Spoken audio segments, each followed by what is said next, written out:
Hi cooking lover, welcome to my channel. అందరూ బాగున్నారు కదా. ఈ వీడియోలో మునగాకు పప్పు చేయబోతున్నానండి.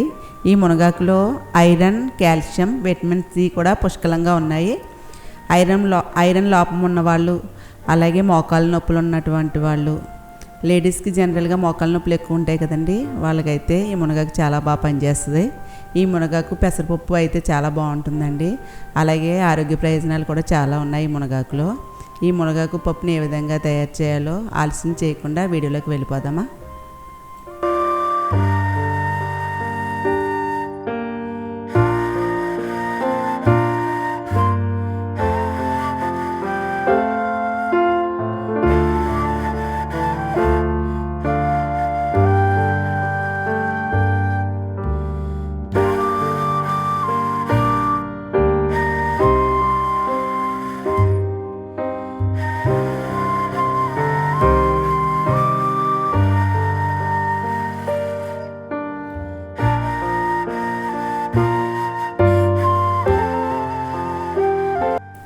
మునగాకు పప్పుకు కావాల్సిన పదార్థాలు: 1½ కప్పు మునగాకు, ఒక ఉల్లిపాయ, 4 పచ్చిమిర్చి, ఒక పెద్ద టమాటా కట్ చేశానండి, 1 teaspoon salt, 1/2 teaspoon కారం, 1/2 టీ స్పూన్ పసుపు, 3 టేబుల్ స్పూన్ల ఆయిల్, 1/2 కప్పు పెసరపప్పు, చాయమినపప్పు 1/2 టీ స్పూన్, 1/2 టీ స్పూన్ ఆవాలు, 1/2 టీ స్పూన్ జీలకర్ర, దంచిన వెల్లుల్లి రేకలు 10, 2 రెమ్మల కరివేపాకు, 2 ఎండుమిర్చి.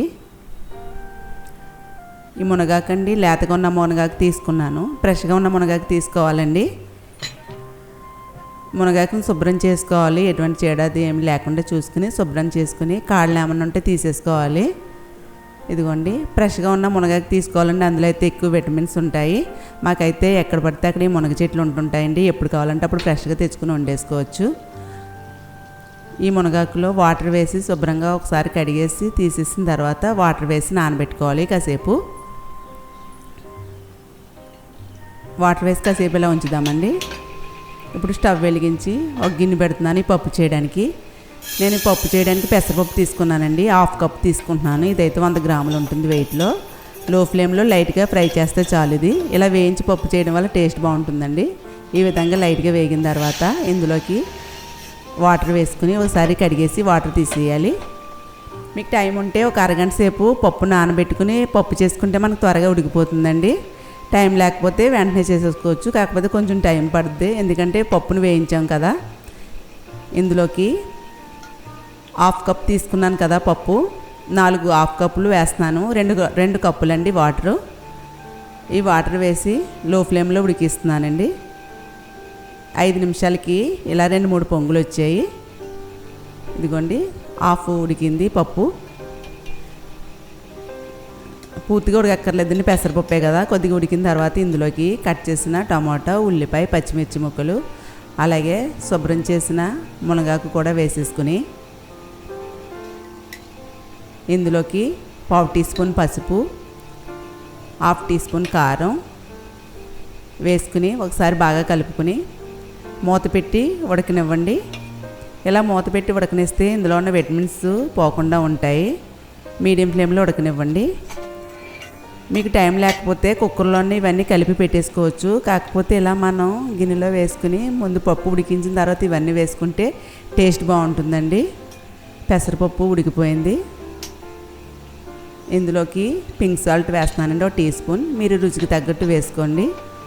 ఈ సాల్ట్ వేసిన తర్వాత ఒకసారి చక్కగా బాగా కలుపుకుని మూత పెట్టేసుకుని పక్క స్టవ్ మీద వేరే పాన్ పెట్టుకుని ఆయిల్ వేస్తున్నానండి. 3 టేబుల్ స్పూన్లు ఆయిల్ వేసి పోపు పెట్టుకుందాం. ఈ పప్పుని ఇలా మెదుపుకుంటే కొంచెం మనకి ముద్దకూరలా ఉంటుందండి. మీకు పొడి పొడిగా కావాలంటే పొడిగానే వండుకోవచ్చు, వాటర్ తగ్గించి. ఇలా ముద్దకూరలా కూడా చేసుకోవచ్చు. నేనైతే ఇలా కొంచెం ముద్దగా చేస్తున్నాను, అన్నంలో కలుపుకుంటే బాగుంటుంది కదండి. గరిటె పెట్టి పప్పుని కొంచెం మెదిపాను. ఆయిల్ మరిగింది. ఇందులోకి దంచిన వెల్లుల్లి రేకలు, చాయమినపప్పు, ఆవాలు, జీలకర్ర, 2 ఎండుమిర్చి. ఆయిల్ మరిగిపోయింది కదండి, అన్నీ వెంటనే వేసేసాను. ఇవన్నీ కూడా లో ఫ్లేమ్లో ఫ్రై చేయాలి. అలాగే ఫ్రెష్గా ఉన్న కరివేపాకు కూడా 2 రెమ్మలు వేస్తున్నాను. ఈ కరివేపాకు కూడా వేసుకుని వేగిన తర్వాత ఇందులోకి కొద్దిగా ఇంగు వేసుకుంటే పప్పు బాగుంటుందండి. మీరు కందిపప్పుతో కూడా చేసుకోవచ్చు ఈ మునగాకు. కాకపోతే కందిపప్పులో అయితే మునగాకు వేస్తే సెపరేట్ అయిపోయినట్టు ఉంటుందండి. అదే పెసరపప్పులో అయితే కలిసిపోయినట్టు ఉంటుంది. మీకు ఏ పప్పు ఇష్టమైతే అందులో వేసుకోవచ్చు. కానీ మునగాకు మాత్రం చాలా ఇంపార్టెంట్గా మనం దొరికినప్పుడల్లా వాడుతూ ఉండాలండి. మునక్కాయల్లో కంటే అలాగే ఆకుకూరలో కంటే ఈ మునగాకులో చాలా విటమిన్స్ ఉన్నాయండి. పోపు వేగిపోయింది కదా, స్టవ్ ఆఫ్ చేసేసి ఈ పప్పులోకి చిన్నగా కట్ చేసిన కొత్తిమీర వేసి అలాగే వేయించిన పోపు వేసేసుకుని ఒకసారి బాగా కలిపేసుకుని ఒక బౌల్లోకి తీసి సర్వ్ చేసేసుకోవడమేనండి. మునగాకులో ఎన్నో ఆరోగ్య ప్రయోజనాలు ఉన్నాయండి. ఈ మునగాకుని ఎండబెట్టి పొడిని చేసుకుని మనం ప్రతి దాంట్లో కూడా వేసుకోవచ్చు. పచ్చి మునగాకు దొరికినప్పుడు తెలగపిండిలో వేసుకుంటారండి. అలాగే చారు సాంబార్ పెట్టుకున్నప్పుడు మనం కొత్తిమీరలో యూజ్ చేసుకోవచ్చు. కాకపోతే మునగాకుని మనం పెద్ద శ్రద్ధగా వాడం. మనకు కానీ మునగాకు దొరికితే ప్రతి దాంట్లోనే వాడచ్చండి. ఈ మునగాకుని ఇప్పుడు టెర్రస్ గార్డెన్లో కూడా మునగాకు కోసం మునగ చెట్లను పెంచుతున్నారండి. మరి ఎన్నో హెల్త్ ప్రయోజనాలు ఉన్నాయి. ఈ మునగాకు పెసరపప్పు చేయండి. చేసి ఏ విధంగా వచ్చిందో నాకు కామెంట్ చేయండి. ఈ వీడియో నచ్చితే మీ రిలేటివ్స్కి మీ ఫ్రెండ్స్కి షేర్ చేయండి. ఇంతవరకు నా ఛానల్ సబ్స్క్రైబ్ చేయకపోతే నా ఛానల్ సబ్స్క్రైబ్ చేసి సపోర్ట్ చేయండి. బెల్ ఐకాన్ని యాక్టివేట్ చేయండి. నెక్స్ట్ వీడియోలో కలుసుకుందాం.